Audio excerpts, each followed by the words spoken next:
The curious paradox is that when I accept myself just as I am, then I can change. And that is the theme of today's video. I was depressed, anxious, and severely unconfident. I ate junk food all day. I never exercised. I laid in bed 24/7 watching Netflix, and I lived on my phone. When I thought about being somebody else, I longed for her to show up. And when I didn't see her in the mirror, when my actions didn't align with her, that version that I longed for, I casted self-hatred, and I longed even more, which deepened my depression. Until one day everything changed. I realized all I had to do was decide who I want to be, and then identify with her. And I continue to do, act, and behave with actions that would align to this version of myself that I want to be. However, the biggest thing that I had to do is show my current version love rather than condemning her and judging her and guilting her for being the version that she is right now. When I was severely depressed, when I was super anxious, when I ate junk food all day and just laid in bed, I skipped all my classes, I got so mad at myself when I didn't see the version that I wanted to see in the mirror, when I didn't do things that aligned with the version that I longed for. So what I tell you is that you can have this idea of who you want to be, you can strive to be the best version of yourself, but the easiest and quickest way that you're going to get there is when you do it with love and acceptance of your current version. You cannot go into this process trying to build a new identity and being somebody different when all you do is condemn your current version. You can decide to be anybody at any time. You just have to decide who you are and then be that identity. Have thoughts that that girl is gonna have emotions that she's gonna have, do things that she's gonna do. However, pieces on the board can only truly move when you do this whole thing with love and acceptance. Because the whole goal of becoming your best version happens and takes place when you accept yourself as you are. Why this works is because the fuel for this shift is rooted in love, is rooted in acceptance. Maybe no one has told you that it gets to be this easy, but that's why I'm here. I'm gonna tell you that it gets to be this easy. Your self-concept is literally going to change your life and put you in the bracket of the top 1% of women. You don't wanna be a sidewalker like them. You wanna be on this side, okay? This side right here is where we decide who we wanna be instantly, and then we jump into that version of ourselves instantly. This is the side that you belong on. I wanna ask you this, if you were to create a sleep affirmation video right now, based on how you talk to yourself, based on your I am statements, like what are you dominantly telling yourself? That would be your sleep meditation, okay?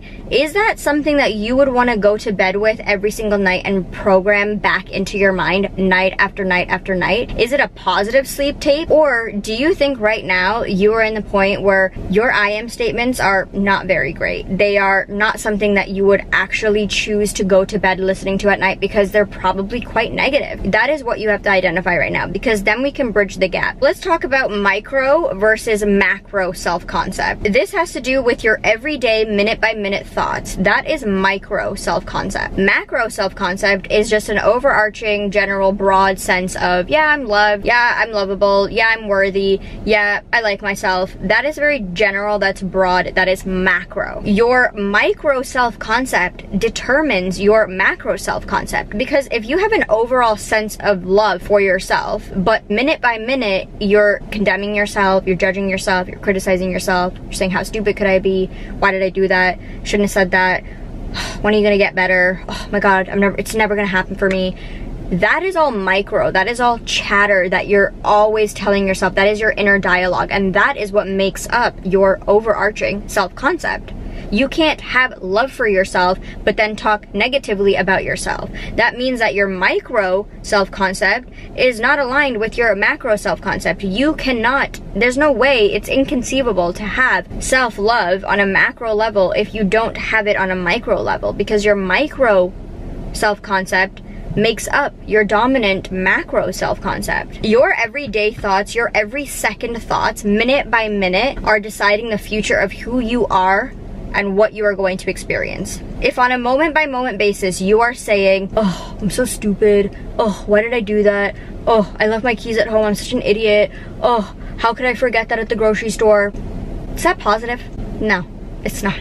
Those are all minute by minute thoughts dictating what you are about to experience in the next 5 minutes, in the next 5 weeks, in the next 5 months. Your everyday thoughts are going to catch up with you in the next moments of your life. So you have to be very careful what you're saying to yourself on a moment by moment basis. If those things happen, if I accidentally leave my phone at home, if I forget something at the grocery store, okay, that sucks. But do I suck? No, I don't suck. It does not change who I am because I left something at the grocery store that I needed to pick up. I just gotta go back out. Is that gonna suck? Yes, it is. But is the driver sucking? No, I don't suck. I'm just me. You cannot attach to your behaviors. So this might be the reason why you are telling yourself, I love myself, and then you're not getting experiences that reflect that back to you, right? You might be like, well, I love myself. I'm so confident. I really know who I am, but I don't get any guys approaching me, but I don't feel magnetic. That is because your micro chatter is not aligned with your macro self-concept. Because on a granular level, you're contradicting your overall overarching I am statements. So your general broad I am statements are being contradicted by your micro I am statements. Your I am statements on an everyday basis, minute by minute basis, situationally, when you're doing things here and there, everyday life, you might be telling yourself that you suck.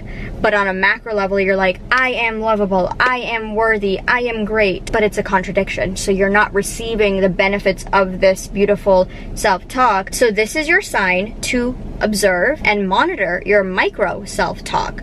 When you mess up on a recipe, are you screaming at yourself like, oh my God? When you feel ugly one day, what are you telling yourself? That you are ugly, or that, oh, today I'm just not having a great hair day? That's what matters. That is the distinction. So your self-concept is so incredibly vital to becoming this version of yourself. If you are this version, but you want to be this version, the way in which you get there is self-concept, what you start telling yourself. Every single year, I create a new list of affirmations that I'm going to start telling myself. If one moment I am not feeling good, I'm feeling a little lazy, I'm feeling a little bit unproductive, all I will do is start switching up my mental language. Because the reason I feel like that is because I have now identified with this. My thoughts are now identified with this person who is lazy, who's unproductive, who doesn't really get things done. I have identified with that. But the way I go instantaneously from this version to this version is just by changing my thoughts, changing my feelings. Your state and your self-concept are very different. So your self-concept is basically what you believe about yourself and what you believe about yourself in relation to your outside world. Your state is caused by your self-concept, which is basically your mood. So if your self-concept is negative, you're constantly telling yourself how unworthy you are, how unloved you are, how everything in your life sucks, how you're a victim, how the world is just out to get you, how you're lazy, how you're unproductive, how you're unfit, how you'll never be able to get that body because you're just lazy and you just don't have the motivation, you are going to be in a chronic state of irritation with yourself, which is going to cause you to have this rain cloud energy. So now when you go out into the world, people are interacting with you based on your state, aka your mood. They're going to look at you and be like, oh my God, this person's like kind of a Debbie Downer. She's bringing the party down. We don't like that. And so then that is going to reconfirm to you why your life sucks, why you have no friends, why nobody really likes you, why nobody approaches you. Your self-concept must be changed in order to change your state. And both of these things must be changed in order for your experiences and your reality to change. So let's say that your goal is to be very fit, you want to get to the gym, you want to be disciplined in the gym, and you want to achieve your dream body. Not only that, you want to be mentally strong, so you want to go to the gym to build that mental strength and that discipline. But you're telling yourself all the reasons why that's not going to happen, all the reasons why you're going to fail at that, because you're not motivated, because you're never disciplined. That's just not who you are. I'm not disciplined. How could I do that? This is going to be so hard for me. Those are all things that I like to call junk food. Those thoughts are going to keep you unfit because your body has no other choice than to conform to those thoughts. So those junk food thoughts are literally going to create a physiological reaction in your body, going to keep you unfit. Now, inverse. If I tell myself, and that's my goal, I am so fit, I'm so positive, I love getting to the gym, I love exercising, I love moving my body, I love myself, I actually accept my body the way that it is right now, my mind is going to be fed positive thoughts. Those thoughts are all going to trigger a physiological reaction in my body. helping me lose the weight, helping me build the muscle, helping me gain weight if that's your goal, because that was always my goal. My goal has never been to lose weight. I've always had to be the one who has to put weight on because I've always been very petite. Those thoughts are going to help you achieve that goal. Whatever you are telling yourself is what is going to come into your reality. Your body is literally going to transform itself, not because you're going to the gym more or you're more disciplined or you're more focused on eating healthy and eating right. Those are things that are going to happen as a byproduct of telling yourself that that is already who you are. That is your self-concept. You're just going to feel radiant and positive and like you have this zest for life. That is your state. Then you're going to go out into the world and people are going to interact with that state. You're all of a sudden going to get all these dates. You're going to feel like you're just a magnet attracting all these things to you. Great people are going to come into your life. People are going to just start smiling to you, interacting with you because they're getting that energy from you. So what are you going to do? How are we going to fix this? You are going to perfect your story. Write down the exact person you want to be, what she does, the habits she has, the life that she lives, the relationship that she's in, the finances that she has, the health that she has. Who do you want to be? You get to be this is a fun game. You get to be anybody in the world, not somebody else. Like any version of yourself, you get to pick, you get to decide, I want her, and then you are going to start telling yourself you are already her. Trust me when I say this is magic. All you have to do is decide who you want to be, start telling yourself I am statements in relation to that person, and then you will see how your body conforms to those statements. You'll be given this blueprint of actions that you need to take in order to morph with that identity dominantly. Lastly, self-concept comes down to doing the things for yourself, speaking to yourself the way you want others to do for you. So if you want people to make you a priority, you have to make yourself a priority.